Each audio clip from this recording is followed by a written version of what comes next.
What's up, guys? Welcome back to the channel. Today we're going to be making a new set of twin turbo manifolds for an LS. These are our collaborated, in-house built and designed turbo manifolds for house race engines. We have we have a few sets of these to be making, but I'm going to take you through the process. Just kind of simple layout, all that kind of stuff. This, we don't really have, everything's already designed. So we're just now replicating another set as well as a kit for the other ones. But take you through the process of just kind of starting out with basically a bunch of U-bends like this, and then mark everything out, get everything fit into each fixture that I've designed for each primary tube, and then we can actually put that into the jig with my heatsink and get those fit up with the elbow for that. And then I believe the motor is being dropped off this week as well, so we can get those fit with the twin turbos and the wastegates, all that kind of stuff, and then work on another set of charge piping because this intake manifold's a little bit lower and all that. So enjoy the ride. Again, any other questions, leave in the comments, and let's get to making some badass parts. All right, diving right in. One of the things I do is all of my fixturing is on 3D printing.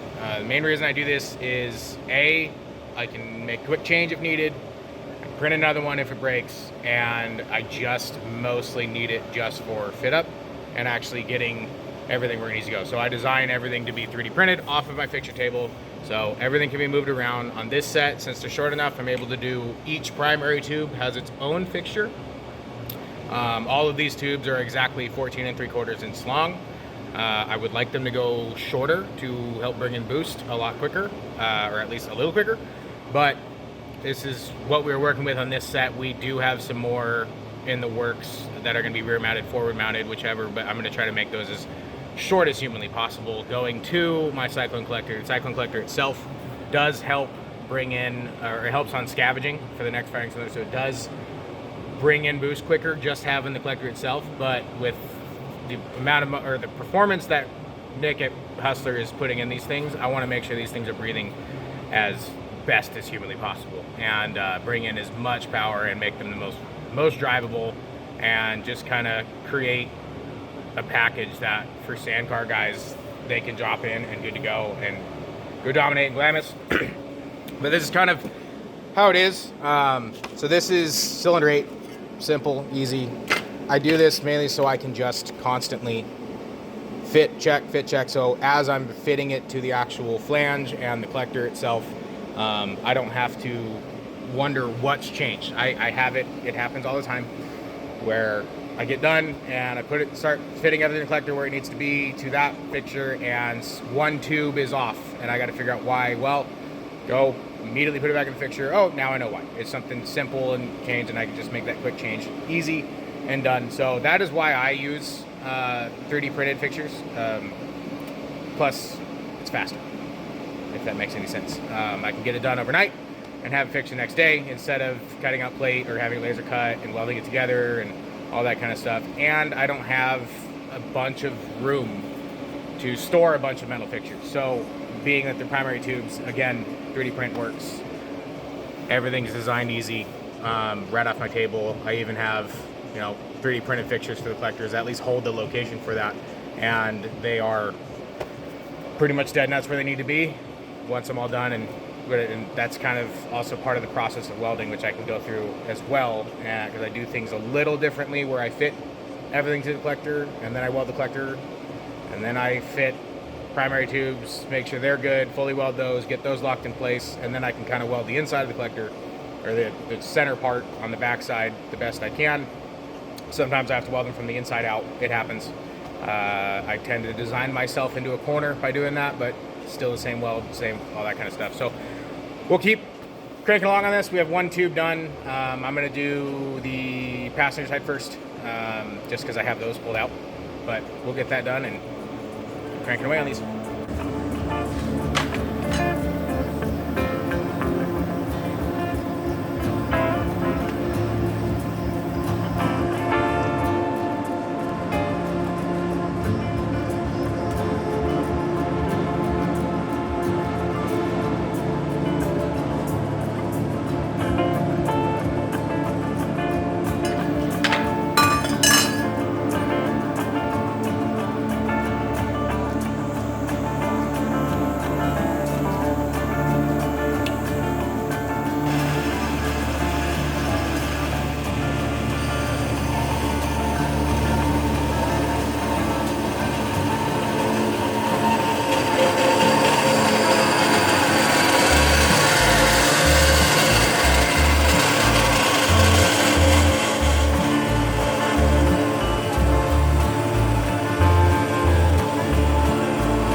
We got all of our primaries for this driver's side header or manifold already fit up. Next up, we're going to take our in-house cyclone collectors. All of these are made completely for us. Put them on all of our headers. They're tuned and designed at a specific angle just to increase scavenging. So that's another reason why these are all firing motor specific, is because of these. I don't like welding stainless unless it's polished. So we're going to go ahead and polish all these on the Scotch-Brite belt and then get these tacked together. I don't fully weld them until I have these fit, at least 2 or 3. Main reason is it's just kind of gets a little too ahead of yourself if you miss a step, and it tends to happen. I do it a lot. So it's all just order of operations. So polish these up, get them tacked, fit them in the fixture, start fitting the primary tubes with the flange to where the collector is going to be. And then once I know they're good enough, I can weld each primary by themselves, one at a time, probably get 2 or 3 fit where they need to be. And then I can pull the collector out, weld the collector completely, and then put it in the press, open up the end so it's round and not kind of notched out, which is where just straight tube comes from. So once that's done, then I can add the flange for the turbo or the actual turbo, that fixture where it needs to be, and then I can fit the collector back to the other tubes, fix, weld everywhere I can, get the last tube in, and then the elbow for the turbo. But we're gonna go ahead and get these polished and tacked up, and I'll show you how that's gonna look in the fixture once these are all tacked together. We're in business. First little test fit. Everything is just perfectly lining up. So now what I can do is I can go ahead and I'll get these 2 tubes fully purge welded and obviously Scotch-Brited beforehand, and then I can weld them up, get them fit in here, and then what I'll do is I will fit them or tack them onto the flange with some good stitch welds in the position they need to be. So that way, once that's there, I won't weld to the collector, and I can basically use these 2 primary tubes to now locate where this is gonna be, because I have to fully weld this as well as open up the opening on the press. So I can't really fit it back in the fixture once that's done, so I can at least have these where they need to be, weld them up, and then that gives me the opportunity to back weld in here and get the more difficult tubes welded done, save the last one with a little bit more opening for last, and then I can get in there and weld it. Or if I remember correctly, the last time I did this set, I do have to weld from the inside of the tube. So I will weld on the inside just where I can't reach, and it'll all be good to go. All right, we are starting to look like an actual header now. This is kind of the fun part. We have these fit, tacked to the flange. So these are now what's going to locate the collector. So I can go ahead, pull this thing out, and get everything welded on the inside, weld the outside, clean this thing up. I always make note to mark which primary on the inside of these, just for the main fact of they're still handmade. I mean, they are laser cut. Laser does warp a little bit, so they are kind of a little bit tweaked when you put them together, and they are still put together by hand. So they're not always going to be perfect. Sometimes they're a little shorter, like that one doesn't want to fit as good. Same with that. So always mark where I'm actually going to have everything. So that way it goes back exactly the same after everything's welded. But go ahead and get this thing purge welded. It's a bit of a process. Start from the inside with a micro torch and then work my way out, all without keeping too much heat into it, and just kind of stitching, you know, little sections at a time on each junction. And then we have a full collector, and then we can put it in the press with the ball bearing, open up to 2.5, which is what's the elbow for the actual turbo flange. And then we have another 3D printed fixture that holds the flange here, and we can get that fit up. So gonna go ahead and get all that together and start purge welding the inside of this collector.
This thing's all welded up now.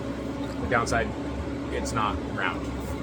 Trick for that, press and a big old ball bearing.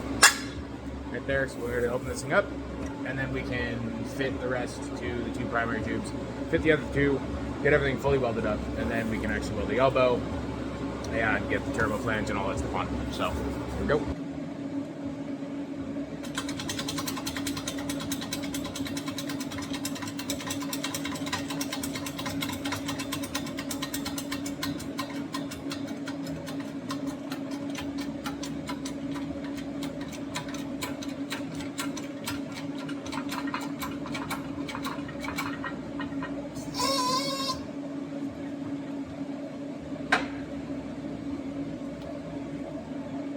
Nice and easy. Well, jumped ahead a little bit, but we have these things all welded up. They fit. We are not done just yet. We still need to get the actual elbow and the wastegate as well as the flanges. So we're going to go ahead and jump on that. I have these guys. These are my fixtures for my elbow, driver, passenger. This helps just locate everything. I do have a fixture that goes on the table as well to locate the actual orientation of the elbow. And then once we have the motor here, we can verify, make sure it's all good, because those aren't fully fit just yet. But we're going to go ahead and jump on doing that. And once we get those on, we can weld the inside of the flange, face the flange, weld the elbows, fit them to the motor, start on some charge pipes. So this is how it's looking for the turbo elbow that's actually mounted. I start with the flange. I have that located with this 3D printed fixture, and then I put everything back together as if I was originally fitting up the original tubes. So that way now I can take this elbow, which I have my little 3D printed cutout, fit this to here, should give me the exact clocking that I need for this. So I just get to fit this in, add the wastegate. It's important on the wastegate to put it in the most ideal kind of area where you're going to get the most use out of the wastegate. So you need all of this pressure going straight out. So once it's opening, it's not, you know, boost creep or creeping with boost and all that kind of stuff. And then, you know, some people will put it on the side or underneath or whatever. It just doesn't work that way. So you want to get it at least to the most ideal location. This also was kind of fit on a base of looks for once the motor's in the car. So it is pointed straight out. So it is just slightly at an angle. And that's just to make sure it's all straight and stuff like that when it's in the car and not kind of weird and kind of angled. So we're going to get this thing fit up to the fixture on the flange and the collector, and then weld the flange, tack the collector, weld on the wastegate, exit, and be good to go.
I always like welding flanges on first. I always fit everything up, make sure it's in place, then I can weld the flanges. Gets me easier kind of control and back purge and where I weld and all that kind of stuff. But now that these are all done, this is wastegate exit and turbo mount, or turbo flange as well.